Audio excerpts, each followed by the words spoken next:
আব্বা 100 টাকা দেন, কোচিং এ যাবো। তোর আর কোচিং এ যাইতে হইব না। কি কইতেছেন? কোচিং এর সময় যেতেছে গা। তোরা না কইছি তোর কোচিং এ যাইতে হইব না, মানে যাইতে হইব না।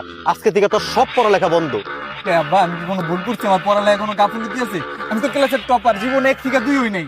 12 বছর দিনা এই ফুচকার ঝালমুড়ি বেচা তোরা যে পড়াইছি, কি করতে পারছস? তোর বাপের একটা কিছু কিনে দিতে পারছস? পারস তাই। আর আজকালকার টিকটকার গো দেখছস ল্যাম্বরগিনিতে ঘুরে। তুই আজকের থেকে আর কোনোদিন কোচিং এ যাবি না, তুই বাসায় যাবি ডিরেক্ট। আমি কিস্তিতে আইফোন কিনে দিমু, ওটাতে তুই খালি টিকটক বানাবি। টিকটক বানাইতে গেলে আব্বা চুল টুল কালার করন লাগবে, একটু ছাপড়ি রাখতে হইতে না? এনে 500 টাকা নিয়া এই সাইড পুরাটারে পিঙ্ক কালার করবি, বুঝছস?